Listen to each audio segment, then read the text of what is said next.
오늘은 벌써 6번째 교회입니다. 말세 교회를 시대적으로 대표하는 그런 빌라델비아 교회. 그 교회에 주님이 쓰신 그 편지를 통해 이게 나에게 어떤 편지로 주어지는지 오늘 같이 좀 상고하는 시간을 갖겠습니다. 계시록 3장 7절부터 13절까지 한번 읽겠습니다. 시작. 빌라델비아 교회의 사자에게 편지.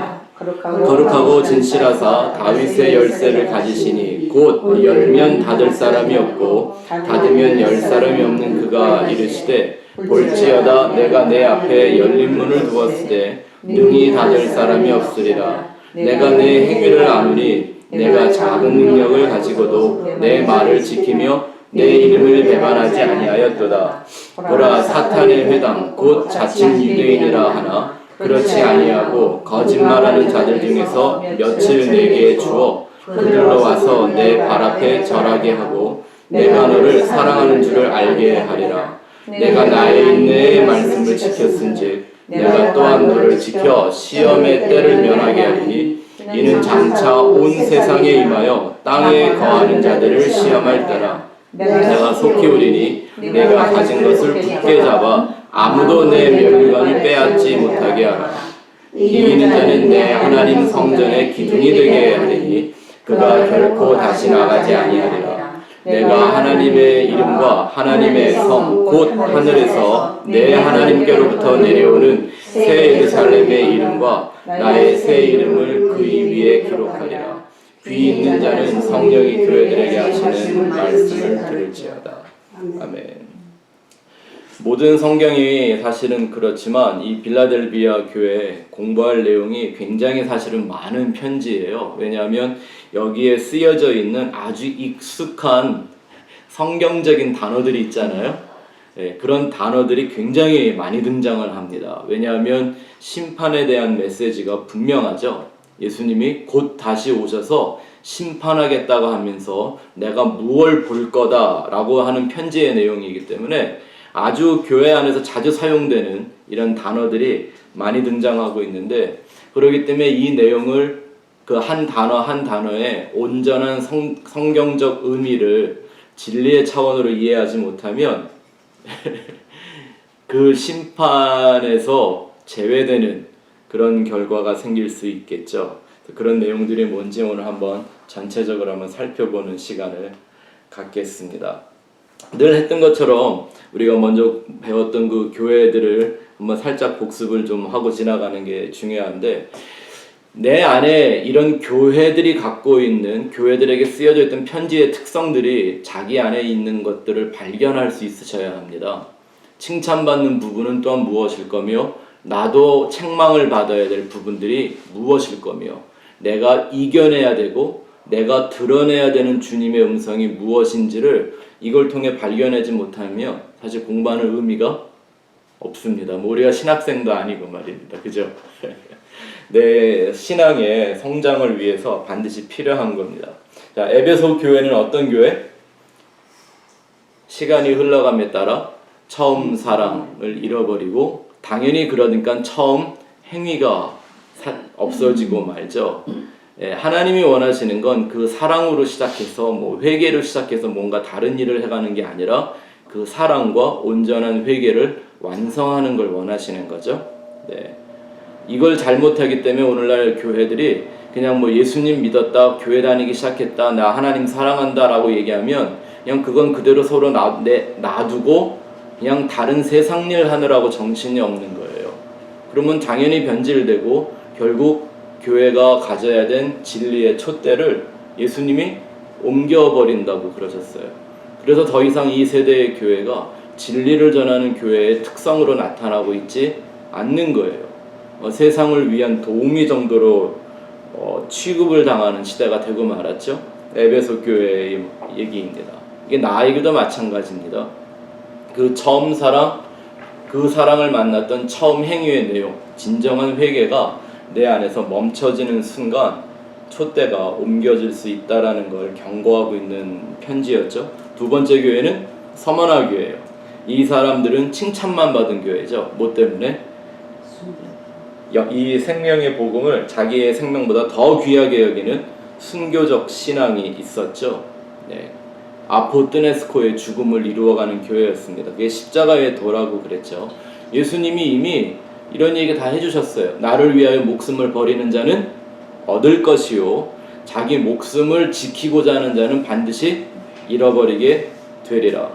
예수 그리스도에 주시는 그 생명 얻기 위하여 자기 육신의 목숨을 버리는 것, 자기 부인하는 거죠. 십자가에 자기를 못 박는 거죠. 네. 주님의 그 복음의 명령을 지키는 그 이 교회가 칭찬만 받았습니다. 버가모 교회는 어떤 교회? 발람의 교훈을 따르다가 신앙의 혼합주의에 빠지는 그런 교회죠. 이런 교회의 특징은 구별이 없습니다. 이것저것 다 섞여 있어요. 세상과 영혼도 구별을 하지 못하고 물질과 영적인 것 구별하지 못하고, 그러니까 자연히 만몬주의, 물질 만능주의에 빠지게 되고, 그걸 성경은 영적 간음이라고 얘기합니다. 꼭 기억하세요. 간음이라는 건 내가 짝을 하면 안 되는 것과 짝하는 게 간음인 거예요. 우리는 예수의 짝이 돼야 되고 은혜의 짝이 돼야 되는데, 예? 자꾸 교회의 짝이 되려고 그러고, 예? 율법의 짝이 되려고 그러죠. 왜냐하면 겉으로만 보면, 외면적으로 보면 그런 게 인간을 유익하게 하는 것처럼 보이거든요. 네 번째는 두아디라 교회였습니다. 이 두아디라 교회는 이세벨에게 먹혀버린 교회라고 제가 별명을 붙였는데, 이세벨을 섬긴다라고 예수님이 평가한 교회였죠. 근데 그 사람들이 뭐 이세벨이란 이름을 부른 것도 아니고, 이세벨이란 동상을 세운 것도 아니고, 이세벨 경전 갖다 본 것도 아니에요.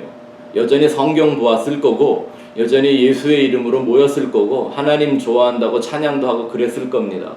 근데 예수님이 볼 때는 그건 딱 누구한테 하는 행위였다? 예수가 아닌 이세벨에게 향한 행위였다라는 거예요. 그래서 우리는, 제가 늘 얘기하지만, 신앙은, 믿음은 대상이 중요하지 그걸 한다고 하는 자신이 중요하지 않아요. 내가 암만 열심히 하면 뭐예요? 대상이 틀렸으면 말짱 헛건데 말입니다. 그죠?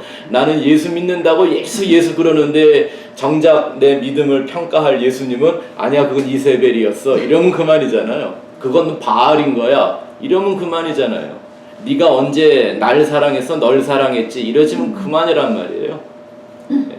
그걸 구별하지 못하고 그 두려움이 없는 게 바로 두아디라 교회였던 거죠. 또 지난 시간에 공부한 사대교회, 이 교회는 칭찬은 하나도 없고 책망만 받았어요. 살았다는 이름을 가졌으나 실상은 죽은 교회였습니다. 살았다는 이름을 가졌다라는 말이 그 당시의 표현으로 바꾸면 세상에서는 칭찬을 받았다라는 얘기죠. 세상이 원하는 교회, 세상을 기쁘게 하는 교회, 인간을 만족시켜주는 그런 교회였단 말입니다. 오늘날 이런 교회들이 부흥하잖아요. 대형 교회가 되고요. 대형 교회도 뭐 상상을 초월하는 사이즈의 교회가 되죠. 근데 예수님은 그런 교회를 죽은 교회라고 말했습니다. 생명에 이르는 행위와 사망에 머물러 있는 행위가 뭔지도 구별을 못하는 거예요. 성령이 우리 가운데 오셔서 성령이 원하고자 하는 그 성령의 소욕, 또 이것과 대항하여 싸우는 내 육신의 정욕, 이 충돌을 경험하지 못하는 거예요. 우리도 예수 믿고 성장해 가는 과정 속에 있어서 내 안에서 성령과 내 자아의 이 충돌을 경험하지 못한다면 우리는 정신 바짝 차려야 합니다. 왜냐하면 시간이 가면 갈수록 더 예민해지고 민감해져야 하겠죠. 그게 당연한 거 아닌가요? 성령에 대해서 내가 성령의 역사, 내 안에서 역사하는 내 육신의 정욕을 죽이는 성령의 역사에 내가 그걸 더 이해하고 깊어진다면 자연히 더 민감해지고 예민하게 반응을 하게끔 되어 있겠죠. 그죠? 근데 어느 날 순간부터 그게 사라졌다? 내가 완전한 성령도 아닌데 이거 되게 위험한 얘기죠. 자, 오늘은 우리가 이제 빌라델비아 교회를 공부합니다. 이 빌라델비아 교회는 소위 열린문 교회라는 별명을 가진 교회예요. 그래서 시대적으로 보면 전 세계적으로 복음이 전파되는 선교의 시대를 뜻하기도 하는 그런 의미를 갖고 있습니다. 물론 그 선교가 선교라는 이름만 붙이면 다 잘하고 있다는 얘기는 절대 아닙니다. 네? 제가 요즘 가끔 그 라디오 기독교 방송에서 그 북한을 위해서 한다고 하는 중보기도하는 사람들 얘기를 많이 방송 듣게 되거든요. 근데 저는 그 기도를 들으면 이 사람들이 북한 선교를 하자는 건지 말자는 건지 모르겠습니다. 네? 북한이 기독교를 탄압하기 시작했다라고 하면서 막 김정은 정권이 무너지게 해달라 어쩐다 막 기도한단 말입니다. 근데 만약에 그 얘기를 북한에서 듣겠습니까? 안 듣겠습니까? 듣는단 말입니다. 그러면 자연히 북한은 이 기독교라는 것, 복음이라는 걸 더 어떻게 생각하겠어요? 저거는 우리 정권을 무너뜨리려고 들어오려고 하는 거구나 라고 생각하게 만드는 거 아니에요. 도대체 선교를 하자는 거예요? 말자는 거예요? 이게 사람들이 그런 얘기는 한두 끝도 없이 아무튼 그 얘기 하려고 하는 건 아니니까. 예. 이 빌라델비아 교회는 두아디라 교회와 같이 두아디라나 사대와 같이 아주 부유했던 지역이 아니라 거듭되는 지진 때문에 굉장히 가난했던 도시입니다. 어제도 뉴스를 보니까 그 어느 나라인가 이름을 또 잊어버렸네. 어떤 나라에 지진이 6.8 정도 강도의 지진이 일어나갖고 한 12만 명 정도가 지금 재난을 당하고 대피하고 있죠. 네. 근데 네. 그럴 수 있죠. 왜냐하면 이제 지진이 그러니까 이 빌라델비아를 이해하기가 참 괜찮은 얘기가 뭐냐면 지진이 잦으니까 사람들이 돈 있고 살만한 사람들은 싫어하는 지역이죠. 누가 그런 데가 살고 싶겠어요. 그러니까 자연히 누가 모여요? 가난한 사람들이 모이게 되고 가난한 사람들이 모여 집을 지으니까 허름한 집들을 지을 수밖에 없고 그러니까 약한 지진에도 무너질 수밖에 없는 거예요. 근데 이 빌라델비아 교회가 그랬단 말입니다. 이 빌라델비아의 지역을 역사를 보면 이런 게 있대요. 한 7번의 반복되는 지진 때문에 완전히 망해서 그 지역의 사람들의 환심을 얻으려고 항상 가난한 사람들의 수가 많잖아요. 그러니까 그 사람들의 마음과 환심을 얻으려고 시저가 그 도시를 완전히 다시 재건을 해줬대요. 그래갖고 이름을 바꿉니다. The City of Caesar. 네? 왜냐하면 그 왕이 자기의 은택을 베풀어서 그 도시를 재건을 해주는 거예요. 네. 근데 재밌는 게 뭐냐면 오늘 말씀해 보면 이런 얘기가 나오죠. 너희가 이기면 내가 새 이름 줄게 이런 말씀 나오죠.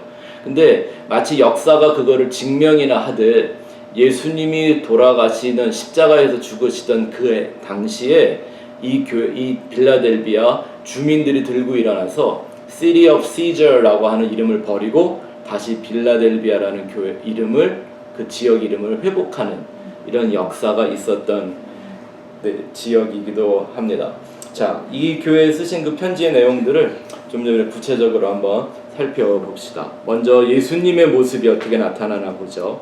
이게 이 전체 그 편지의 톤을 결정하는데 되게 중요한 얘기니까 잘 보셔야 합니다. 7절을 읽어보죠. 시작. 빌라델비아 교회의 사자에게 편지하라. 거룩하고 진실하사 다윗의 열쇠를 가지시니 곧 열면 닫을 사람이 없고 닫으면 열 사람이 없는 그이시라. 말씀드린 것처럼 교회가 자주 사용하는 단어들이 이렇게 다 나와 있죠. 특히 이제 좀 기도 성경 구절 가지고 한다고 하는 분들이 제일 많이 사용하는 단어들이 이 빌라델비아 교회의 편지에 무지하게 나옵니다. 근데 정말 알고 그 의미를 사용하는지 거룩하고 진실하사라고 나와 있습니다. 사실은 그 진실이란 말은요, 왜 성경이 자꾸 이걸 이렇게 한국 성경이 이렇게 번역을 하는지 모르겠어요. 진실이 아닙니다. 진리입니다. 거룩이고 진리이신 이렇게 하면 훨씬 더 원문에 가까운 번역이 되죠.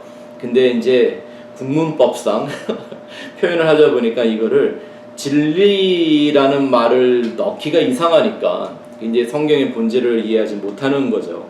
그러니까 그걸 자꾸 진실로 바꾸는데 그렇지 않습니다. 이 의미를 좀 한번 살펴볼까요? 거룩이라는 말은 신학자들이 다 이구동성으로 말합니다. 성경을 연구하면 연구할수록 하나님을 알아가면 알아갈수록 제일 어려운 게 뭔가? 거룩이라는 하나님의 속성이다라고 얘기를 합니다. 왜냐하면 그 하나님의 거룩함을 본 사람이 있나요? 경험한 사람은 있나요? 그냥 모르고 우리가 상상하고 말하는 거잖아요. 그죠? 성경에 나타나 있는 여러 가지 일들을 종합해서 미루어 짐작해서 우리가 얘기를 하기는 하지만 하나님의 거룩함, 이걸 정확하게 얘기할 수가 없는 거죠. 근데 동시에 이 하나님의 거룩함이라는 게 하나님만이 가지신 절대적이며 독보적인 속성이죠. 그걸 유니크하다고 보통 얘기를 하는데, 그래서 오늘도 제가 이 공부를 준비하면서 제 나름대로 거룩에 대해서는 상상을 좀 많이 하고 그러다 보면 새벽잠까지 설치고 좀 그랬는데, 이 말이 어쩌면 좀 어울리지 않을까 하는 생각이 듭니다. 초월적 존재임을 말하는, 표현하는 가장 좋은 말이 거룩 아닌가라는 거죠. 그죠? 그래서 하나님이 내가 거룩하니 너희도 거룩하라 그랬어요. 아니, 우리는 불완전한 죄인들이고 하나님을 본 적도 없고 그 거룩이 뭔지를 경험돼 본 적이 없는데 우리가 뭘로 거룩할 수 있을까요? 그런데 우리가 성경을 통해서 하나 짐작하고 우리가 붙잡을 수 있는 개념 하나는 이런 거겠죠. 하나님이 모든 것으로부터 구별되고 초월된 존재이듯, 그쵸? 우리도 초월하는 거죠. 근데 이 초월이라는 이 영적 개념이 내 안에서 완성되는 과정을 구원이라고 하는 거거든요. 맞습니까? 죄를 벗어나는 거예요. 그죠? 초월하는 거예요. 이 세상에서 하나님의 나라로 옮기는 거잖아요. 세상을 초월하는 거예요. 자기의 정욕을 죽이고 부인하고 예수의 마음을 갖는 거예요. 그럼 뭐 하는 거죠? 역시 나를 초월할 때만 가능한 얘기인 거죠. 네? 율법에 묶이지 않고 하나님의 은혜로 나아가는 것도 역시 뭐예요? 초월하는 거죠. 그래서 하나님의 거룩함을 이해하기에 가장, 어떻게 보면 이 말도 좀 어울리지 않는 것 같아요. 쉽다, 합리적인 말로 바꾸어 볼 수 있다면 그게 초월이고, 그 초월이 우리 삶 가운데 이루어져 가는 걸 구원이라고 할 수 있겠다는 생각이 들었습니다. 여러분들도 한번 그걸 마음에 담아두고 잘 생각해 보시기를 바랍니다. 그러니까 내 삶 속에서 온전한 구원이 완성되어지는 과정이 뭘로 자꾸 나타나게 될 거예요? 이 세상의 걸 더 갖는다든지 내 자아가 더 든든해진다든지 이런 게 아니라 초월하는 걸로 나타나게 되어 있는 거겠죠. 그 다음엔 진실이라고 되어 있는데, 이 진실에 그 헬라어는 알레티노스라고 써 있습니다. 솔직하다 하는 이런 진실의 의미가 아니라 본질적인 진리라는 말입니다. 그게 알레티노스예요. 우리가 참이라는 단어가 성경에 많이 나오죠. 그것도 역시 진리를 의미하는 거고, 진짜라는 걸 강조하기 위한 단어가 알레티노스입니다. 원형이죠, 원형. 진리의 원형. 성경은 진리를 많은 원리로 말하지 않고 인격적인 개념으로 사용하죠. 누가 진리예요? 예수님이 진리예요. 뭐가 진리냐라는 질문은 맞는 질문이 아니에요. 그러면 기독교 안에서는, 그죠? 누가 진리냐, 이 말이 맞는 거예요. 네. 그리고 그 진리의 속성은 반드시 어떤 걸 갖고 있어야 돼요? 영원불변, 파괴불과. 그렇기 때문에 그 진리는 반드시 성취되는 약속의 의미를 갖고 있는 거예요. 그래서 우리는 예수를 기록하고 있는 성경만을 진리라고 믿는 겁니다. 맞습니까? 네. 물론 진리를 추구하는 사람들 가운데서 나타나게 되는 어떤 성품적이나 인격적 특성이 진실한 거이긴 해요. 그죠? 하지만 그것과 착각을 하면 안 됩니다. 여기서 진실하다는 건 솔직한 것에 대한 의미가 아니라 진리에 대한 솔직함을 말하는 거죠. 네? 진리에 대하여 솔직하지 않은 걸 뭐라 그래요? 위선이라고 말하는 거잖아요. 그게 외식하는 거잖아요. 진리에 대하여 솔직하지 않은 것. 회칠한 무덤이잖아요, 그게.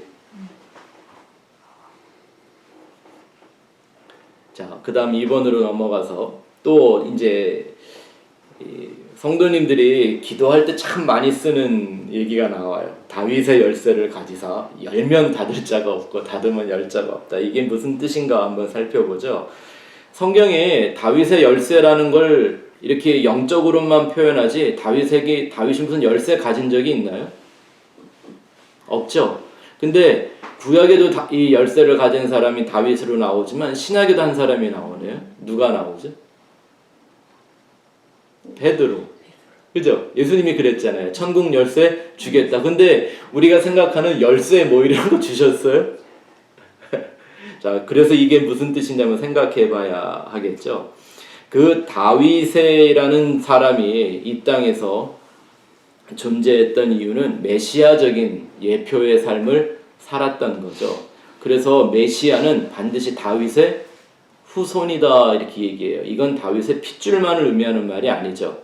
다윗에게 하나님이 부여했던 영적인 정체성 세 가지가 있습니다.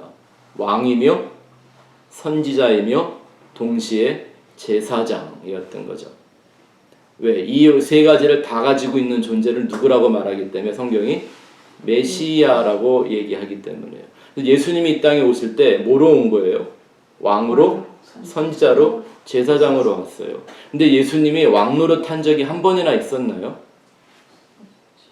근데 사람들은 예수님을 왕으로 모시지 않고 예수님 왕노릇 안 했더니 로마가 예수님한테 왕이라는 이름을 붙여줬어. 언제? 십자가 위에.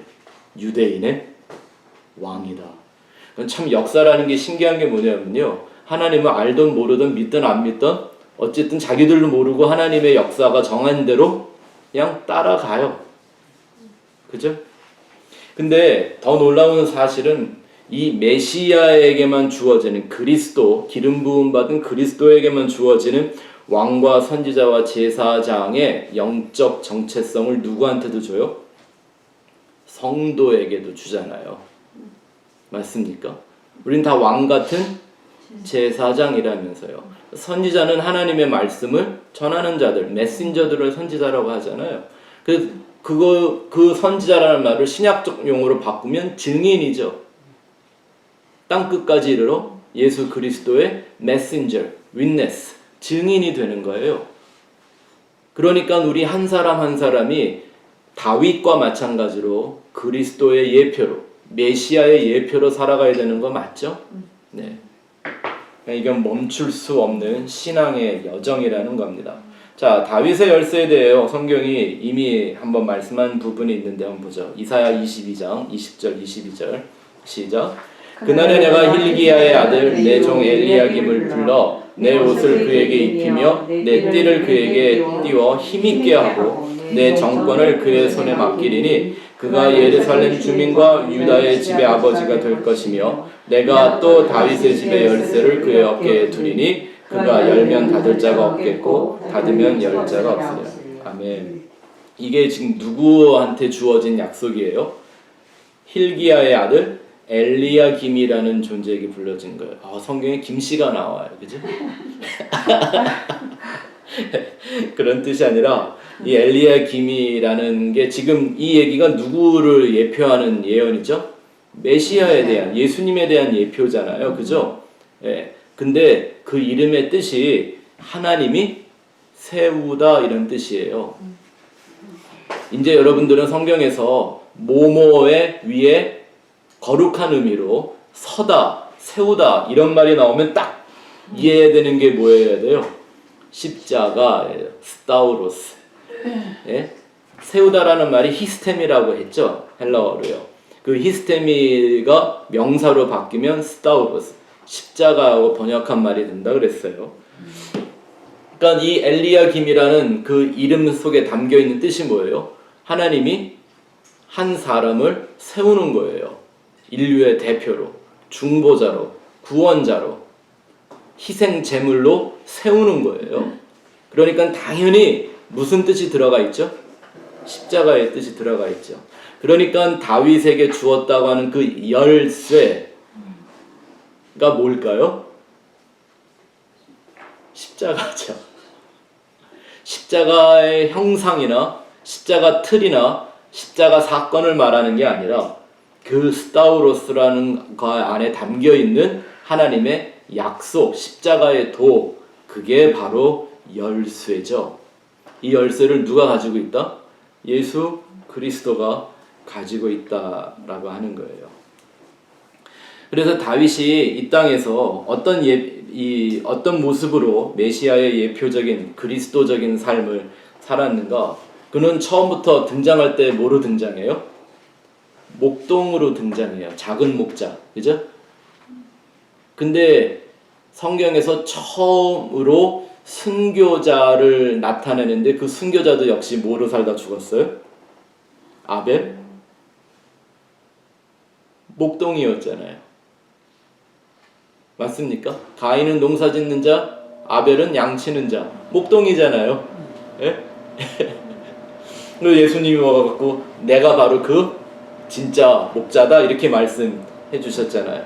또 다윗은 가장 작은 자였지만 기름 부음을 받습니다. Anointed one. 이게 바로 그리스도라는 말 그대로고요. 또 그 기름 부음을 받은 순간부터 다윗은 승승장구하는 삶을 사는 게 아니라 반대로 철저한 자기 부인, 깨어짐의 삶을 살게 되죠. 황무지에서 방황하게 되고 심지어는 자기가 죽였던 골리앗의 나라 블레셋에 들어가 미친 사람, 병신 흉내를 내면서 종으로 살아서 끝끝내 블레셋을 위해 이스라엘과 전쟁을 하기까지도 하는 이런 철저한 자기 부인의 삶을 살아갑니다. 이게 다 누구를 예표하는 모습이에요? 예수님을 예표하는 모습이잖아요. 예수님이 자기를 죽인 그 나라에 와서 원수들의 나라에서 여전히 그들과 싸우다가 맞아 죽는 이런 모습을 그대로 보여주시는 거예요. 하지만 동시에 북이스라엘과 남유다를 통일하는 통일왕국의 왕이 되기도 하죠. 십자가 안에서 모든 걸 통일하는 것에 대한 예표입니다. 그리고 성전 시대를 시작하는 게 바로 다윗 아닙니까? 성막에서 성전으로 변화되어져 갑니다. 하나님은 원래 사람의 손으로 지은 것 안에는 안 계시는 분인데 그 성전을 짓는 사람 안에 계시는 분이구나 라는 걸 가르쳐 주는 게 바로 다윗이었죠. 그 성전을 와서 완성해 준 게 바로 예수님이시고요. 그러니까 이 다윗의 열쇠 할 때 그 열쇠는 바로 뭐예요? 메시아와 그 그리스도의 영적 권세, 십자가로 완성된 그 권세를 의미하죠. 성경은 재밌는 게 문도 예수라고 그러고 열쇠도 예수라고 합니다. 그 예수 외에는 천국 들어갈 방법은 아예 없는 겁니다. 오히려 예수 외에 다른 게 있으면 못 들어갈 확률이 많습니다. 왜냐면 그 문이 얼마나 좁으냐면 예수밖에는 못 들어가는 문인 거예요. 그죠? 그래서 나는 예수랑 하나가 될 때 예수 플러스 something이 아니고 예수 플러스 nothing. 나는 아무것도 아닙니다라는 고백이 철저한 사람들만 가게 된다라는 걸 성경이 누누이 얘기하고 있는 겁니다. 자, 이 교회에 주신 칭찬과 책망이 있는데 칭찬의 부분부터 한번 살펴볼까요? 8절 같이 읽겠습니다. 시작. 볼지어다 내가 내 앞에 열린 문을 두었을 때 능히 닫을 사람이 없으리라. 내가 내 행위를 아느니 내가 작은 능력을 가지고도 내 말을 지키며 내 이름을 배반하지 아니하였도다. 그 구절에다 밑줄을 좀 그어놓으시기 바랍니다. 열린 문. 이건 이제 전도의 문을 의미하는 말이에요. 선교의 문이라고 얘기했죠. 그런데 왜 예수님이 이 교회에 열린 문을 주셨는지, 다윗의 열쇠, 그죠? 열면 닫을 자가 없고 닫으면 열 자가 없다고 하는 이 예수가 이 교회에 열린 문을 주셨는데 이유가 나옵니다. 뭐래요?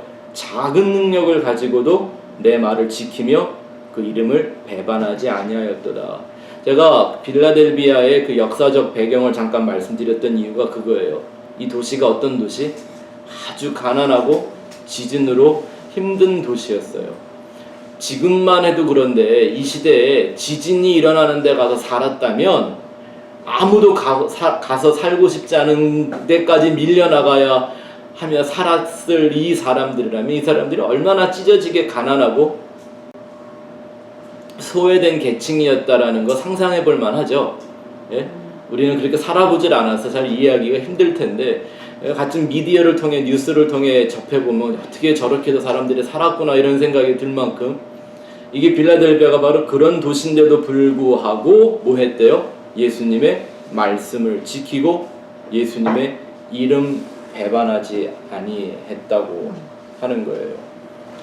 그 작은 능력이라는 게 바로 그런 거죠. 두아디라나 사대처럼 부유함이나 명예도 없었지만 진리의 본질과 십자가를 의미하죠. 그 말씀과 예수 이름의 참 의미를 믿음으로 지켜냈대요. 우리가 아는 것처럼 그 이름 지켰다 그러는 건 뭐 그 이름 부인하지 않으면 죽일게 그러면 죽고 이런 것만 얘기하는 게 아니라 그랬어요. 내가 예수라는 이름을 갖게 되는 다른 존재로 변화되는 신앙을 말하는 거죠. 새 피조물로 거듭나는 구원의 진리에 이 사람들이 얼마나 창념했느냐를 볼 수 있어요. 왜냐하면 이 사람들에게 전도의 문, 선교의 문을 열어서 그들로 하여금 복음이 전파되게 했다면 그들이 가지고 있는 복음이 온전한 복음이어야 했잖아요. 그렇죠. 근데 놀랍게 이게 어떤 사람들에게서 이루어졌다? 아주 가난하고 어려운 사람들인 거예요. 우리가 정말 예수님의 십자가의 진리대로 사는 데 있어서요, 가난함이라는 게 참 힘듭니다. 그죠? 근데 부요함도 만만치 않게 어렵죠. 어떤 게 더 위험할 수 있어요?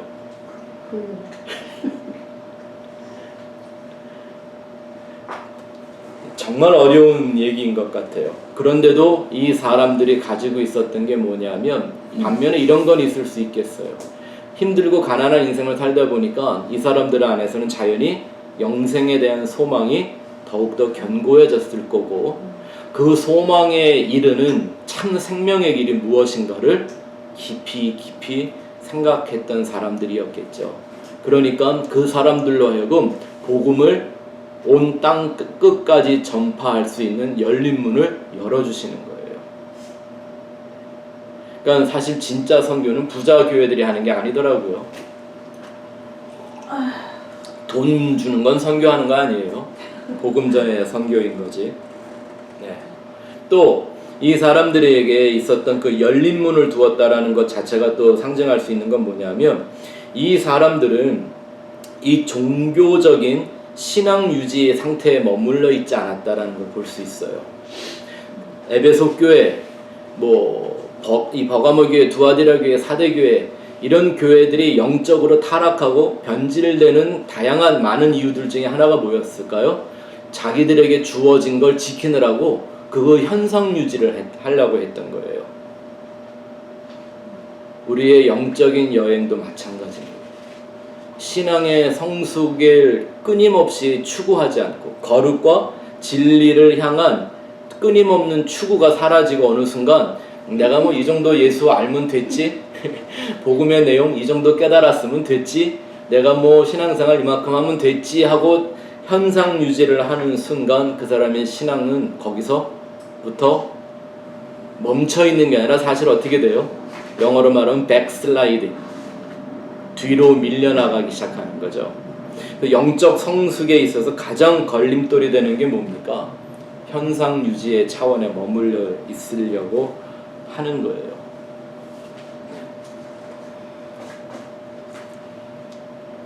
또 2번에 가서 보실까요?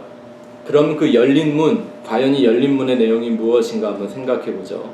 성경은 크게 우리한테 3가지의 문을 가르쳐주고 있습니다. 구원의 문과 천국의 문과 전도의 문, 이 3가지를 얘기하죠. 구원의 문이라는 것과 양의 문은 같은 내용이에요. 양들이 들어가며 나가며 꼴을 얻는 문. 근데 이 3가지 문 다 누구를 의미하는 거죠? 예수님이요. 예수님이 내가 그 문이다 그랬잖아요. 그 좁은 문으로 들어가라. 그 좁은 문은 지성소를 들어가는 그 휘장을 의미했던 그 문이기도 하고요. 이 열린 문이라는 걸 잘못 이해하면 이렇게 이 모든 게 복음의 진리, 예수 그리스도의 말씀과 그 이름 전하는 것에 사용되는 문인데 어떻게 세속적으로 변화된 변질된 기독교는 이걸 자꾸 자기 일상의 문제로 해석을 해내죠. 네? 그건 무슨 세상이 말하는 등용의 문 이런 거 아닙니까? 성공의 문, 형통의 문, 뭐 이런 거지. 성경은 그런 문 얘기한 적 없어요. 성경이 말하는 문은 어디에 핵심을 두고 있나요? 예수 그리스도의 말씀과 그 이름에 대한 진리를 말하는 거예요. 근데 자꾸 땅의 일에 하나님을 결부시켜서 땅으로 끌어내려 자기 땅의 일에 뭐 하나님이 문을 열어주느니 안 열어주느니 이런 얘기 참 많이 하는데 그거 정말 성경적이지 않습니다. 내가 땅에서 행하는 그런 어떤 하나하나의 일상적인 일들이 그렇게 하나님에게 중요하지 않아요. 중요하지 않다는 건 상관이 없다. 뭘 해도 하나님과 상관이 없다. 이런 얘기를 하는 게 아니라 하나님이 우리 인생에 그렇게 일거수일투족을 뭐 하나님 뜻대로만 살아라 이렇게 안 하신다는 거예요. 그러니까 왜 정말 복음도 모르는 사람들이 진리도 온전히 깨닫지 못하는 사람들이 입에 달고 사는 말이 그런 거예요. 하나님 뜻대로, 하나님 뜻대로.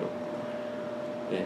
저도 이제 제가 뭐 찬양 같은 거 듣는 거 좋아하다 보니까 찬양을 듣다 보면 찬양 인도자들이 맨날 제일 많이 쓰는 말이 뭐예요?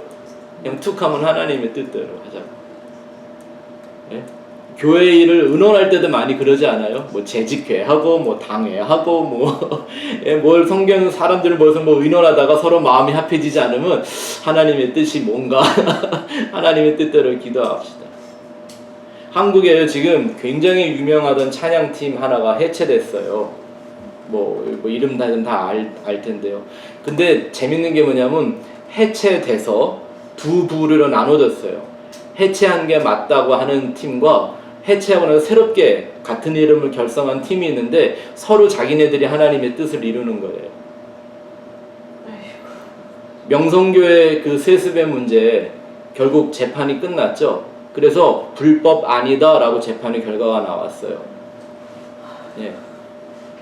왜냐하면 이제 이론이 뭐냐, 뭐 이런 건 뭐 교계 뉴스니까 그냥 알고 계시면 좋을 게 뭐냐면 목사가 은퇴를 안 한 상태에서 교회를 물려주면 세습인데 은퇴하고 2년 동안 목사를 찾다가 찾지 못해서 결국 과정을 통해 얻은 거니까 이건 정상 과정이지 세습 아니다 이렇게 이제 법적으로 재판이 끝났어요.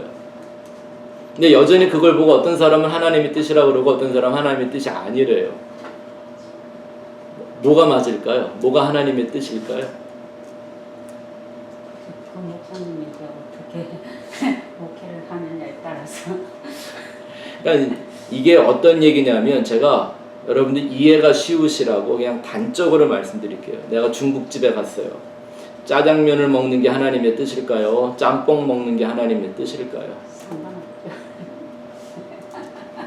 하나님의 뜻을 구하지는 않지 못하는 거지. 어떤 오늘 제가 짜장면을 먹어야 합니까? 짬뽕을 먹어야 어떤 사람들이 근데 보통 많은 경우에 하나님의 뜻을 구한다고 하는 기도들이 다 그런 패턴 아니에요. 좀 유치하게 예를 들어서 그렇지. 그죠? 근데 대부분 하나님을 정말 그 영광과 하나님의 뜻만을 위해 산다고 하려고 하는 사람들이 아니라 자기가 하고 있는 모든 일상에 대한 일들을 합리화하기 좋아하는 사람들이 자기중심적으로 생각하고 결정하는 것을 원하는 사람들이 하나님의 뜻이란 말을 참 많이 쓴다고요. 하나님의 뜻 그런 거 아닙니다. 아무데나 이렇게 갖다 붙이면 안 되죠. 자, 그 하나님의 뜻을 이루는 문이 뭔가 뭐 성경을 통해 찾아봅시다. 이사야 6장 60장 10절 12절 시작. 내가 노하여 너를 쳤으나 이제는 나의 은혜로 너를 불쌍히 여겼은즉 이방인들이 내 성벽을 쌓을 것이요 그들의 왕들이 너를 섬길 것이며 내 성문이 항상 열려 주야로 닫히지 아니하리니 이는 사람들이 내게로 이방 나라들의 재물을 가져오며 그들의 왕들을 포로로 이끌어오니라. 너를 섬기지 아니하는 백성과 나라는 파멸하리니 그 백성들을 반드시 진멸되리라. 아멘. 여기에 열린 문이 있습니다. 성문을 열어준대요. 뭐 하기 위해서? 만방이 이방 나라들이 너를 위해 재물을 가져오게 한다. 참 좋아하는 말들이죠. 근데 이게 진짜 재물 얘기하는 거예요. 예? 이런 역사가 어느 나라에 이루어진 적이 있나요, 없나요? 물론 솔로몬 시대에 잠깐 있어봤지만 그건 하나의 예표였고, 그죠? 예. 여기서 말하는 이 성문은 세상의 모든 것을 통해서 하나님의 영광이 드러나게 되는, 하나님이 누구인가, 그 진리가 무엇인가를 온전히 드러나게 되는 것을 의미하는 거죠. 그래서 그 사람들을, 하나님의 영광을 가진, 그것을 증거하는 사람들을 섬기지 않은 나라와 이런 백성들을 다 파멸시키겠다라고 하는 표현으로 하나님이 말씀을 해 주시는 거죠. 그죠? 돈 내지 않았다고 죽인다는 얘기 아닌 거죠. 또 골로새서 4장 3절 시작. 또한 우리를 위하여 기도하되 하나님이 전도할 문을 우리에게 열어주사 그리스도의 비밀을 말하게 하시기를 구하라. 내가 이 일 때문에 내 힘을 당하였노라. 거기 두 군데 밑줄을 좀 쫙 건너시면 좋습니다. 전도할 문과 그리스도의 비밀. 그 문이 왜 열려야 된대요? 그리스도의 비밀을 말하기 위해서래요. 근데 왜 자꾸 그리스도를 성경은 비밀이라고 그럴까요? 복음을 왜 비밀이라고 그럴까요? 비밀은 감춰놓고 보여주지 않고 말하지 않아야 되는 게 비밀 아닙니까? 근데 이렇게 책에다가 써놓고 책방에서 파는 이런 비밀이 어딨나요? 그러면 그건 더 이상 비밀 아니잖아요. 그런 껍데기가 비밀이라는 얘기가 아니라 그 속에 담겨있는 그리스도에 대한 진리, 우리 한 사람 한 사람을 그리스도인으로 거듭나게 하는 진리, 그걸 비밀이라고 하죠. 생명의 길, 이게 비밀이죠. 좁고 협착해서 아무나 찾지 않는, 찾을 수 없는 그 진리를 비밀이라고 얘기하는 겁니다. 네. 자꾸 근데 이 문을 우리가 원하는 뜻을 이루어가기 위한 문으로 해석하는데 더 이상 이제 그런 건 안 하는 게 좋습니다. 또 계시록 21장 22절 27절 시작. 성 안에서 내가 성전을 보지 못하였으니 이는 주 하나님 곧 전능하신 이와 및 어린 양이 그 성전이심이라. 그 성은 해와 달의 비침이 쓸데없으니 이는 하나님의 영광이 비치고 어린 양이 그 등불이 되심이라. 만국이 그 빛 가운데로 다니고 땅 위의 왕들이 자기 영광을 가지고 그리로 들어가리라. 낮에 성문들을 도무지 닫지 아니하리니 거기에는 밤이 없음이라. 사람들이 만국의 영광과 존귀를 가지고 그리로 들어오겠고 무엇이든지 속된 것이나 가증한 일 또는 거짓말하는 자는 결코 그리로 들어가지 못하되 오직 어린 양의 생명에 기록된 자들만 들어가리라. 아멘. 여기 문 나오죠? 예. 그 성문들을 닫지 않는데 어떤 사람들이 이 안으로 들어간다? 만국의 땅의 왕들이 자기의 영광을 가지고 글로 들어온대요. 그러면 왕 한 번 못 해본 우리는 어떻게 들어가나 거기에? 이게 그 왕 얘기하는 거 아닙니다. 아까 말씀드렸던 메시아에게 주어진 왕권이라는 걸 말하는 거죠. 네? 그 사람들, 그리스도로 산 사람들 말하는 거예요.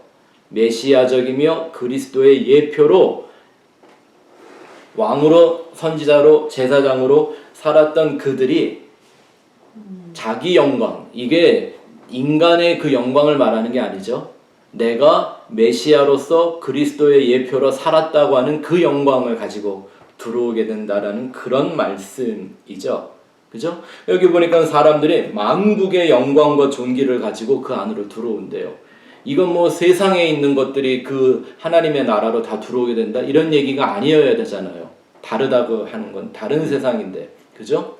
만국의 영광이라는 게 뭘까요? 하나님이 이 세상에 하나님의 영광을 드러내기 위해서 주셨던 그 모든 의미들을 깨달아, 그죠? 그 가치를 발견하여 예수의 피값으로 산 존귀한 자들, 그들이 하나님의 나라로 들어가게 된다라는 걸 얘기하고 있죠. 근데 이런 경고가 있습니다. 무엇이든지 무한 것, 속된 것, 세상적인 거죠. 네? 세상적인 것, 이건 뭐 딱 두 가지로 나누어지죠. 하나는 자아에 대한 욕심과 또 하나는 그 욕심이 가장 원하는 물질에 대한 욕망들이죠. 그죠? 또 가증한 일, 뭐 한 거예요? 속이는 거. 겉과 속이 다른 거. 거짓말하는 거. 절대 그 안으로 못 들어온대요. 그래서 이 교회에 나타난 예수님의 모습이 거룩과 진리인 거예요. 초월한 거룩함과 예수라고 하는 그 진리를 갖지 못하면 절대 못 들어온다. 근데 그걸 가진 이들을 뭐라고 얘기하냐면 그들이 바로 땅의 왕들이라고 부르는 거죠. 같은 말이에요. 증인들, 선지자들, 제사장들 같은 뜻으로 품고 있는 거죠. 이렇게 요한계시록의 말씀 통해서 우리가 잘 봐야 하는 건 뭐 어떤 환란이 임하냐 막 이런 얘기들이 아니라 진짜 천국에 들어갈 사람들과 못 들어갈 사람들이 어떻게 구별되는가를 잘 봐야 되죠. 자, 그 내용들 한번 좀 간단하게 살펴볼까요? A에 보시면 속된 것, 코이노스라고 하죠. 이건 성경적으로 원어적으로 번역을 하면 불결한 거예요. 불결한 것. 깨끗하지 못한 것. 그리고 특별한 것을 평범하게 여기는 것도 속된 거래요. 특별한 걸 어떤 걸 말하는 걸까요? 하나님의 것을 이 세상에 거만한 것으로 만들려고 하는 것. 기복주의죠. 신비주의고요. 물질주의, 만몬주의 그런 거고요. 성경의 진리를 긍정적인 사고방식으로 바꾼다든가 이런 거. 네? 세상을 뭐 기쁘게 춤추게 만들어주는 사상으로 바꾼다는 거. 이게 다 속된 거란 말입니다. 거룩의 반대 개념이죠. 세상에 물든 것, 세상과 짝을 것을 말합니다. 사도 요한이 경고합니다. 요한일서 2장 15절 16절 시작. 이 세상이나 세상에 있는 것들을 사랑하지 말라. 누구든지 세상을 사랑하면 아버지의 사랑이 그 안에 있지 아니하니 이는 세상에 있는 모든 것이 육신의 정욕과 안목의 정욕과 이생의 자랑이니 다 아버지께로부터 온 것이 아니요 세상으로부터 온 것이라. 참 무섭습니다. 그죠? 이 세상이나 세상에 있는 것들을 사랑하지 말라. 이런 것으로 자기를 꾸미거나 그것으로 자기의 정체성을 정하거나 이러는 게 이미 그 사람은 아직도 세상을 초월하지 못한 사람들이라는 뜻이겠죠. 절대 하나님의 사랑이 그 안에는 거하지 않는다 그랬습니다. 그러니까 하나님의 사랑, 아버지의 사랑이 내 안에 들어오면 내 안에서 파괴시키는 게 뭘까요? 세상 사랑하는 거겠죠. 이 싸움이 우리 안에서 계속 일어나는 거겠죠. 예? 아니, 그렇잖아요. 하나님의 사랑, 아버지의 사랑을 내가 세상 사랑하면 없다고 얘기한다면 그 아버지의 사랑이 내 안에 들어와서 제일 많이 하시는 일이 뭐여야 돼요? 세상을 사랑하는 내 마음을 계속 깨트려 나가는 이 영적 전쟁이 벌어지는 거겠죠.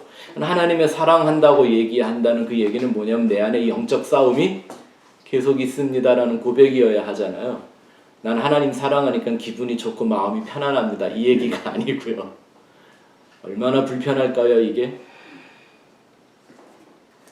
B에 가서 보면 가증한 일, 이건 부델루그마라는 말인데 원어의 뜻이 아주 적나라합니다. 지긋지긋하다. 성경이 하나님이 그냥 지긋지긋하다고 얘기하신 게 하나 있었죠. 뭐예요? 사람들이 드리는 제사들 말입니다. 또 detestable라는 말인데 질색하게 만든다라는 거예요. 또 그런 건 하나 저주한 거다라는 거예요. 그게 가증하다라고 하는데 모든 율법적이며 형식적인 종교들, 위선적이며 외식적인 행위들, 기복적인 우상 숭배 이런 거 하나님이 그냥 지긋지긋하게 하셨죠. 이사야 1장 11절 15절 보겠습니다. 시작. 여호와께서 말씀하시되 너희의 무수한 재물이 내게 무엇이 유익하뇨? 나는 수양의 번제와 살찐 짐승의 기름에 배불렀고 나는 수송아지나 어린 양이나 숫염소의 피를 기뻐하지 아니하노라.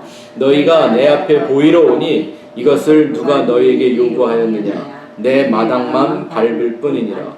헛된 재물을 다시 가져오지 말라. 분향은 내게 가증히 여기는 바요 월삭과 안식일과 대회로 모이는 것도 그러하니 성회와 아울러 악을 행하는 것을 내가 견디지 못하겠노라.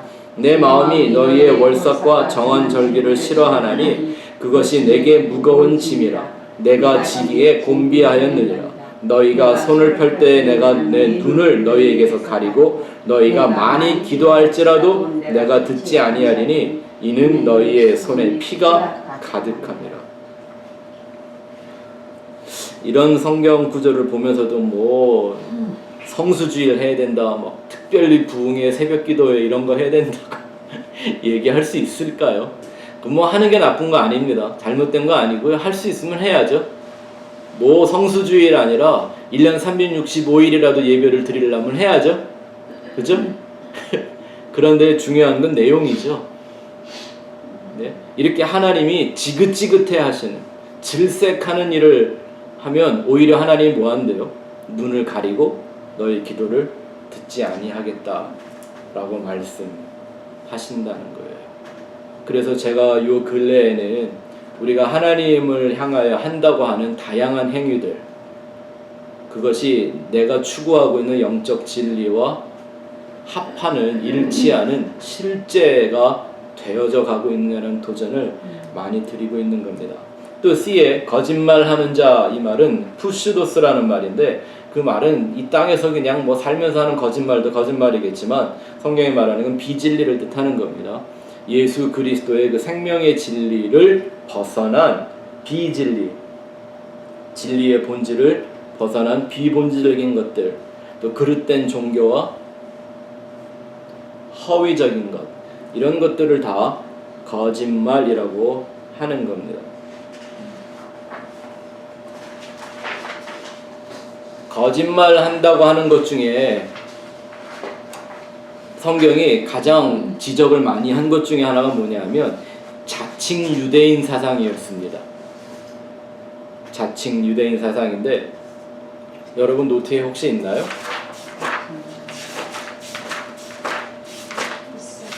예. 자, 이게 무슨 문제가 있냐면요. 여러분 유대인으로 태어나서 유대인으로서의 그 자아상과 자부심을 가지는 게 뭐 그리 나쁜 거겠습니까? 이거를 우리 식으로 현대식으로 바꿔버리면 모태신앙. 예? 나는 예수를 믿는 가정에서 태어났습니다. 이런 자부심을 갖는 게 잘못된 건 절대 아니죠. 감사한 일이잖아요. 예? 무당의 자식으로 태어나거나 우상 숭배하는 집안의 자식으로 태어나지 않은 거, 예? 얼마나 감사한 일입니까? 그 자체도. 그죠? 그런데 그런다고 모태 신앙을 가졌다고 그가 진짜 예수 그리스도의 형상을 가진 이가 되는 겁니까? 그렇지는 않다라는 거죠.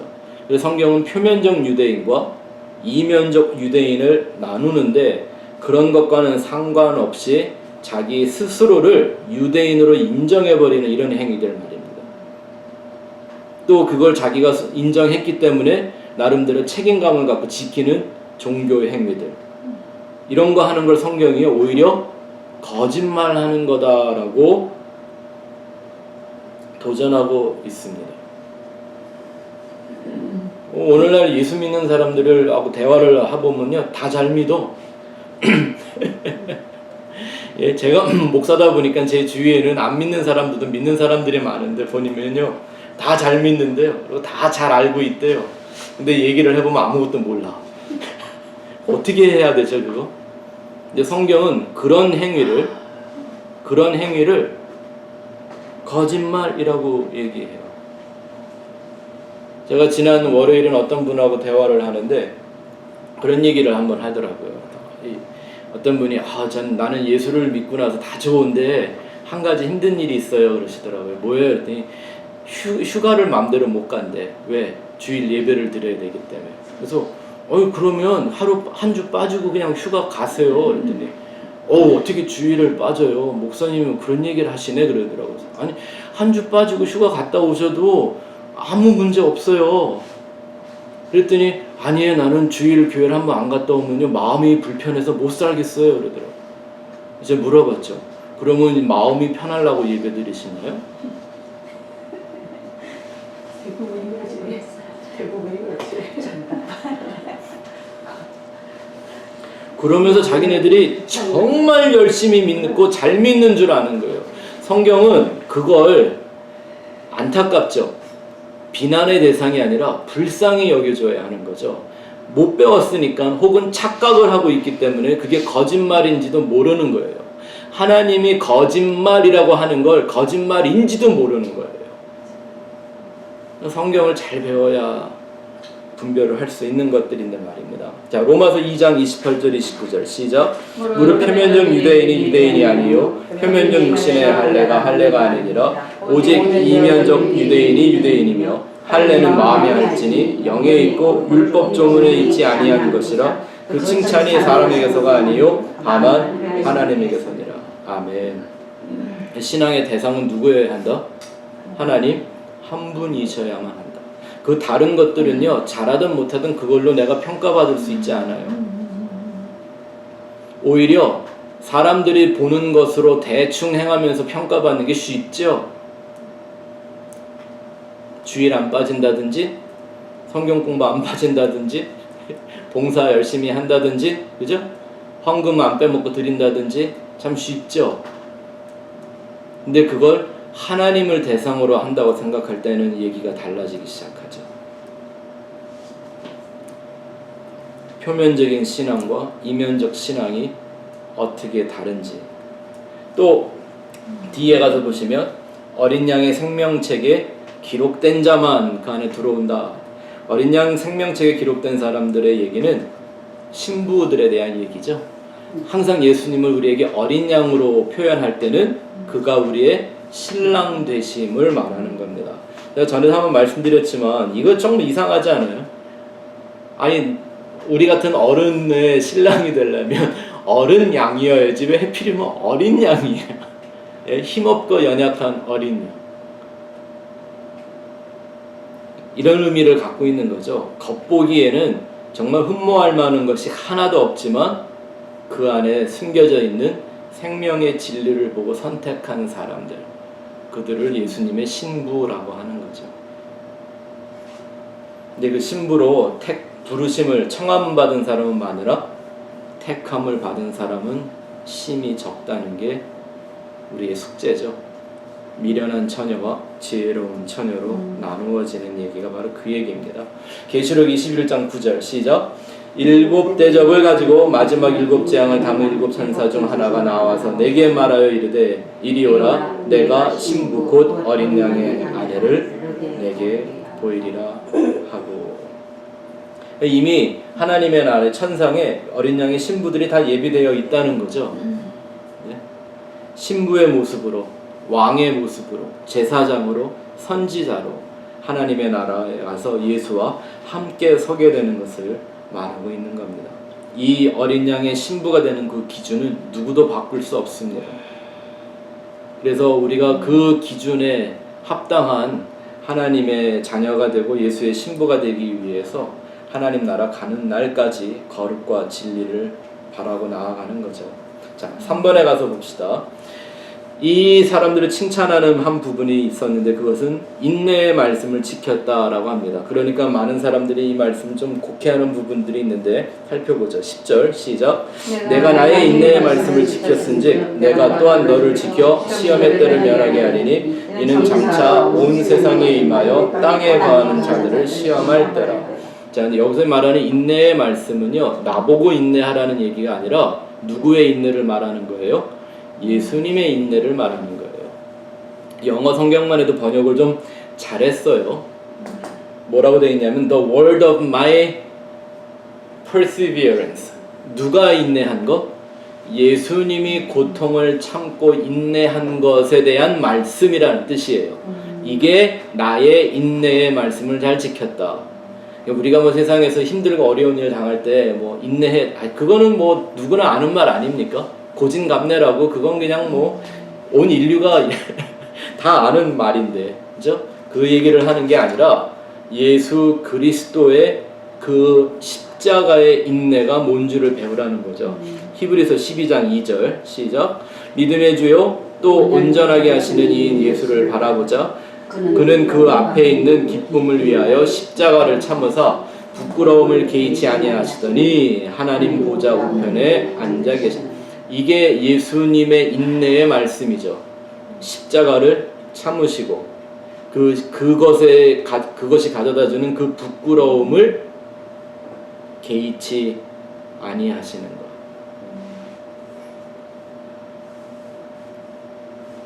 근데 요즘 사람들은 자기에게 기쁨이 되고 유익이 되지 않으면 십자가도 내세우지 않죠. 뭔가 좀 이렇게 되게 이렇게 뒤죽박죽 앞뒤가 바뀌고 위아래가 바뀌고 주객에 전도된 그런 모습 속에 우리가 살아가고 있는 겁니다. 자, C에 가서 보죠. 이제 그 빌라델비아 교회에 대한 주님의 책망을 한번 보십시다. 우리가 눈여겨봐야 될 말씀들이 많습니다. 시작. 보라 사탄의 회당 곧 자칭 유대인이라고 하나 그렇지 아니하고 거짓말하는 자들 중에 몇을 내게 주어 그들로 와서 내 발 앞에 절하게 하고 내가 너를 사랑하는 줄을 알게 하리라. 여기 자신 나오네요. 자칭 유대인. 그죠? 오늘 이 시대를 말한다면 자칭 그리스도인, 자칭 교인, 뭐 기독교인 이런 거 말하는 거죠.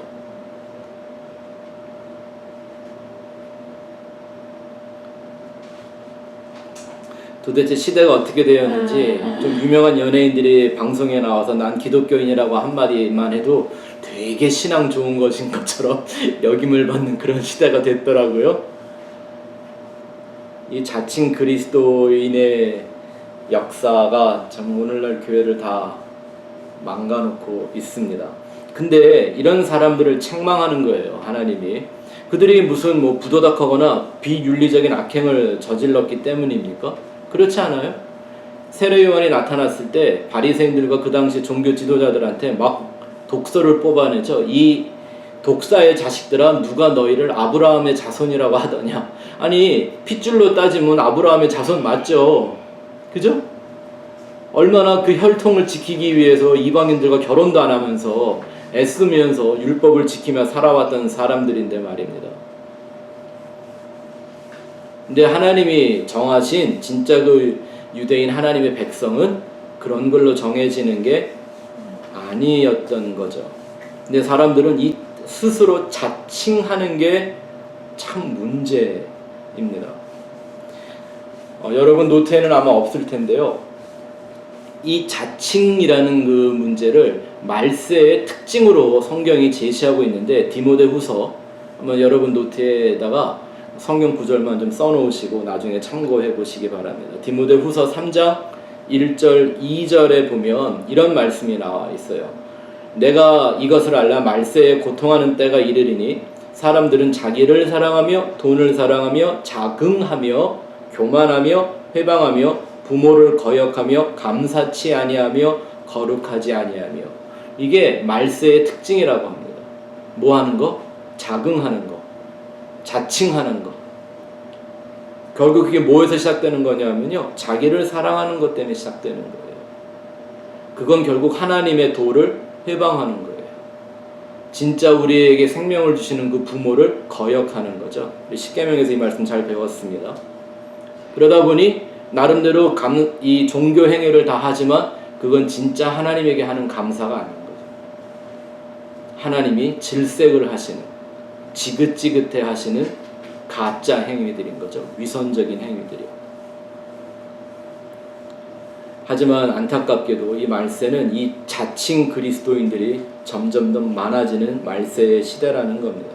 우리가 그 안에 살고 있기 때문에 반대로 가는 회개의 삶이 필요합니다. 두 번째, 거짓말하는 자들이 그 안에 있다고 그랬습니다. 거짓의 근원은 처음 거짓말을 한 사단, 그 뱀을 말하는 거죠. 요한 8장 44절 시작. 너희는 너희 아비 마귀에게서 났으니 너희 아비의 욕심대로 너희도 행하고자 하느니라. 그는 처음부터 살인한 자요 진리가 그 속에 없으므로 진리에 서지 못하고 거짓을 말할 때마다 제 것으로 말하느니 이는 그가 거짓말쟁이요 거짓의 아비가 되는. 거짓을 말할 때마다 뭐로 말한대요? 자기 거로 말한대. 이게 자칭하는 거죠. 뭐가 없으니까 자기 주장만 할 수 없어요? 진리가 없으니까 자기 것만 주장하는 거예요. 이런 사람들은 거룩과 그 진리를 이루어가는데 유연성이 없어요. 자기 것만 고집을 하다 보니까 그럴 수밖에 없는 거죠. 또 그런 거짓말을 막는 게 아니라 오히려 전하는 사람들이 있다고 성경이 나와요. 고린도후서 11장 13절 15절 시작. 그 사람들은 거짓 사도요 속이는 일꾼이니 자기를 그리스도의 사도로 자칭하는 자들이니라. 이것은 이상한 일이 아니니라. 사탄도 자기를 광명의 천사로 가장하나니 그러므로 사탄의 일꾼들도 자기를 의의 일꾼으로 가장하는 것이 또한 대단한 일이 아니니라. 그들의 마지막은 그 행위대로 되리라. 무서운 말씀이죠. 이건 뭐 오늘날 교회 목사들한테만 해당하는 얘기들이 아닙니다. 자기를 자칭 그리스도인으로 여기고 살아가는 게 마귀가 자기를 광명의 천사로 가장한 것과 같은 거다라고 사도 바울이 그 본질적인 악을 드러냅니다. 안타까운 건 우리와 같은 인간들은 언제나 그런 영적인 오류와 함정에 빠질 수밖에 없다라는 거죠. 그걸 깨달아 자꾸 초월적 존재가 되어야 하는데 그렇지 못한 게 문제인 거죠. 그러면서도 열심히 그 일을 합니다. 그게 이 말세 교회입니다. 또 거짓으로 미혹하는 영의 활동을 허용하시는 그 하나님의 이유도 뭔 줄 알아야 합니다. 하나님이 왜 이걸 막아주지 않으실까? 하나님이 왜 이 사탄의 권세를 깨트리지 않을까? 왜 이 미혹의 영을 없애주지 않으실까? 아니, 성경에 보니까 하나님이 그거를 없애지를 못하거나 막을 수 없어서 안 하는 게 아니라 일부러 하신대요. 데살로니가 후서 2장 9절부터 12절 시작.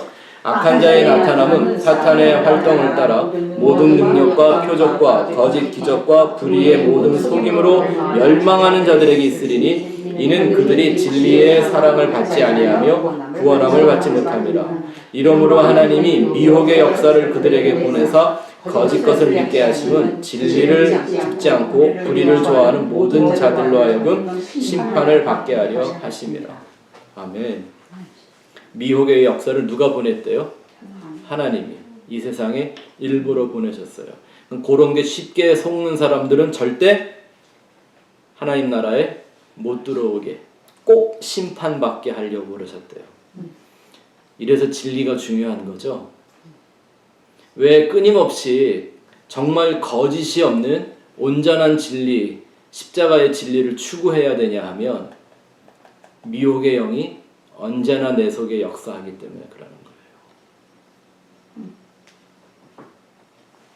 거예요. 정신을 차리고 깨어 근신하며 하나님의 진리를 추구하지 않으면 꼭 심판에 이르게 돼 있습니다. 근데 교회를 다니는 사람들이 이런 사람들이 굉장히 많아요. 진리는 별로 안 좋아하고 진리 아닌 것들 좋아한단 말입니다. 뭐 쉽게 예를 들면 이런 거죠. 진리를 설명할 때는 모르다가 무슨 예화 하나 같은 거 해주면 그 얘기를 듣고 그거 하나 기억하고 사는 사람들. 예? 예? 그래서 설교 들으면 오늘 목사님 예화가 아주 감동적이었어. 이거 예화가 무슨 그게 진리인가요? 그게? 근데 그런 거 좋아하는 사람들은 딱 뭐 한다? 심판받게 하시려고 일부러 그렇게 하신대요. 그런 목사들을 교회에 그렇게 세우시는 거예요, 일부러. 거짓 선지자들. 함정이죠. 거치는 돌. 덫이라고 말해도 되죠. 그래서 하나님이 예수님을 거치는 돌로, 걸림돌로 만드셨다는 거예요. 그래서 그 돌에 넘어지면 심판을 당하는 거고, 그 돌 위에 서면 그 돌에 붙는 산돌이 되는 거고, 이렇게 표현하시는 거죠.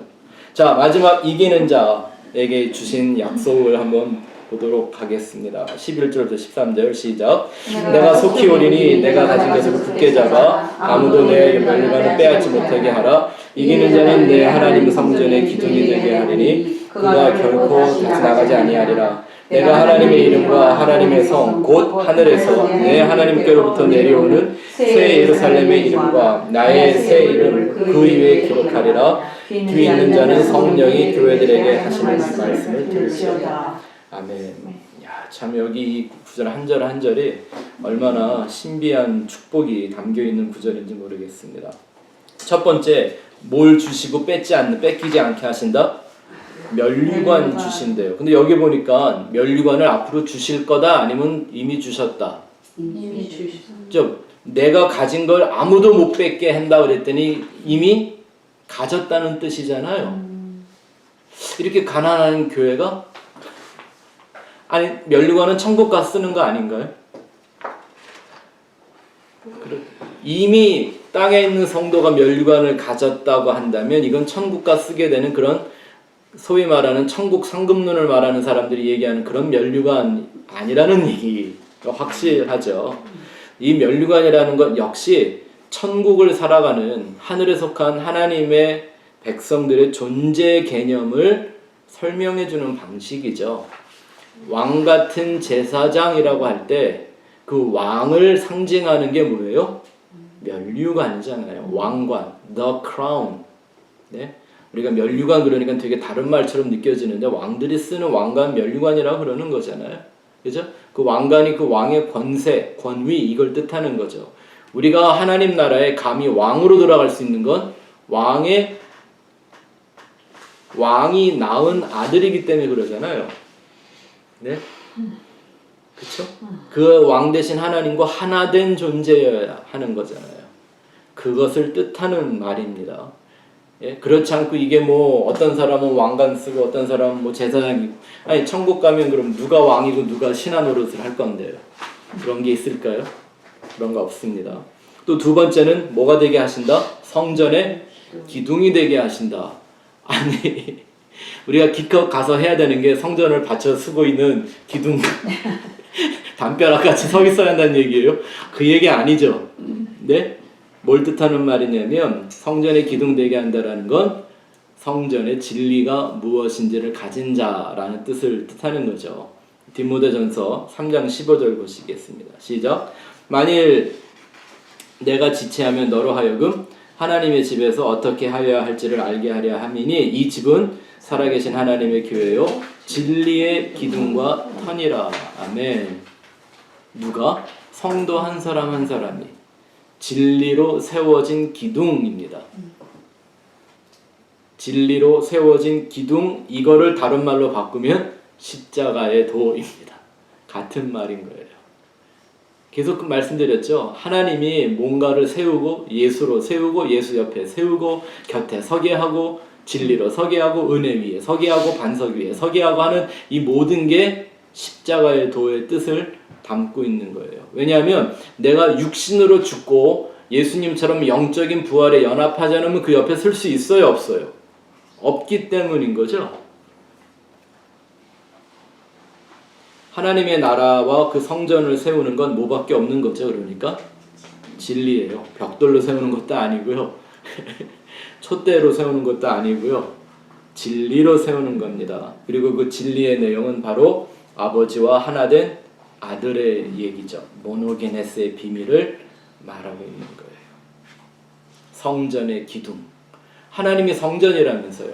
어린 양이 그 성전이래요. 내가 그 안에서 기둥되었다는 얘기는 나와 그 어린 양이 구조적으로 하나다라는 얘기잖아요. 모노게네스라는 말이 있거든요. 시편 23편 5절 6절 시작. 주께서 내 원수의 목전에서 내게 상을 차려주시고 기름을 내 머리에 부으셨으니 내 잔이 넘치나이다. 내 평생의 선하심과 인자하심이 반드시 나를 따르느니 내가 여호와의 집에 영원히 살리로다. 아멘. 이 굉장히 복음의 내용을 다 담고 있는 말씀이죠. 내 원수의 목전, 그 원수가 누구죠? 마귀죠. 네, 사단이죠. 근데 그 앞에서 뭘 차려주셨대요? 이 상은 밥상이에요. 뭐 상 주는 상이 아니라 밥상 차려주신 거예요. 우리에게 먹을 양식을 주신다는 얘기죠. 네? 광야의 백성들에게 만나 주시듯 예수 그리스도라고 하는 살과 피를, 그 진리를 우리의 양식으로 차려주셨죠. 그리고 기름을 머리에 부으셨대요. 어노인트 하신 거죠. 그리스도가 되게 하셨단 말이잖아요. 선지자 맞아요? 그러니까 뭐 한대요? 내 잔이 오버플로우 넘쳐납니다. 무엇으로? 은혜. 우리를 채우고도 넘치는 건 하나님의 은혜와 사랑밖에 없잖아요. 그러니까 그 사람들이 이제 뭐 하는 거냐면 평생에 선하신가 인자하시면 반드시 나를 따르니 나는 어디에? 여호와의 집에. 여호와의 집을 다른 말로 성전이라고 하는 거잖아요. 성경은요. 창세기 1장 1절에 나오는 그 베레시트 그 말 하나를 이렇게 다 우리에게 다각적으로 설명을 해주고 있는 겁니다. 자, 마지막 3번 보실까요? 이 말씀이 신비합니다. 새 예루살렘의 이름과 나의 새 이름을 그 이 위에 기록하리라. 마지막 시대에는요, 두 이름이 싸우는 얘기가 요한계시록에 계속 나와요. 하나는 짐승의 이름과 어린 양의 이름. 짐승의 인과 어린 양의 인. 인을 친다는 게 이름이라는 말과 동일한 뜻을 갖고 있는 거예요. 이 두 이름이 싸웁니다. 이 새 이름 준다 그랬더니 이 새 이름 때문에 뭐 생긴 이단들이 참 많아요. 뭐 우린 천국 가면 뭐 다른 이름을 받는다 어쩐다 막 이런 사람들 되게 많은데 그런 거 다 올바른 말들이 아닙니다. 자, 잘 보십시오. 이거를 그림으로 생각해서 보면 좋은데요. 나라는 사람이 있어요. 내 이름이 있는데 하나님이 좀 뭐 하냐면 그 이름 위에다가 새 예루살렘이라는 이름과 나의 새 이름. 그러니까 누구의 이름이죠? 여기서 나는 예수님이잖아요.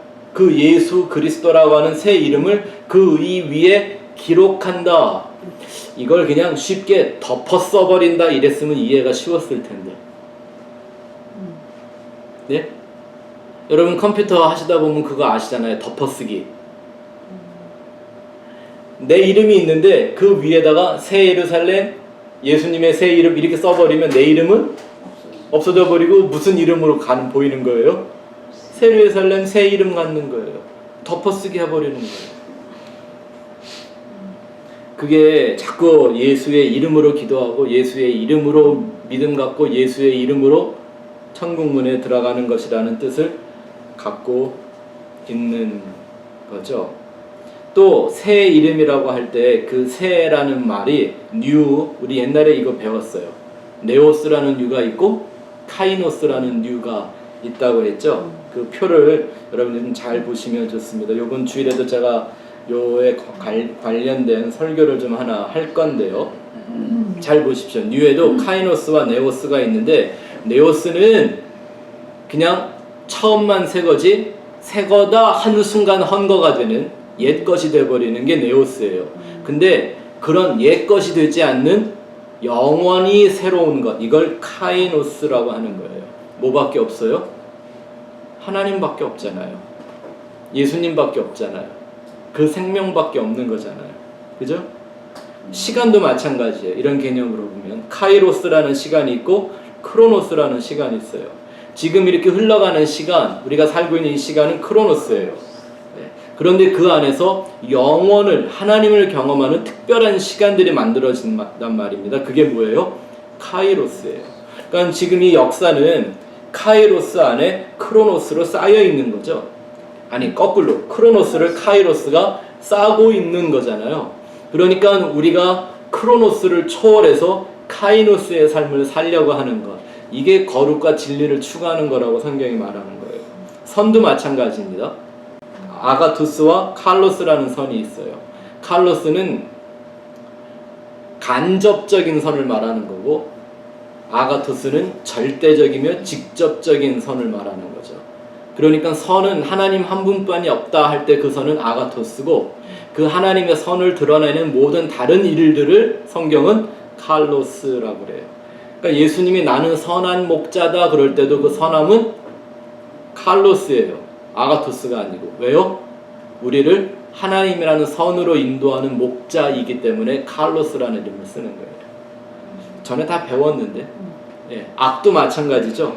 카코스라는 절대 악이 있고 그 악으로 끌고 들어가는 포네로스라고 하는 간접적인 악이 있어요. 그러니까 그 진짜 선으로 끌고 가지 않는 간접적인 칼로스에 빠져 있는 모든 행위를 뭐라고 불러요?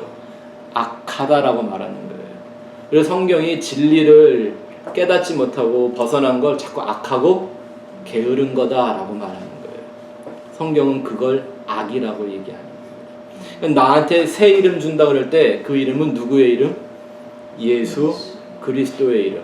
그건 내 이름표를 말하는 게 아니라 내가 어떤 존재가 되어야만 하나님 나라에 들어갈 수 있는지를 강조하는 거죠.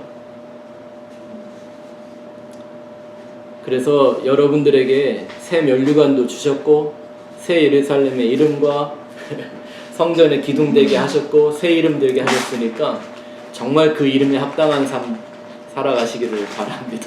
아멘.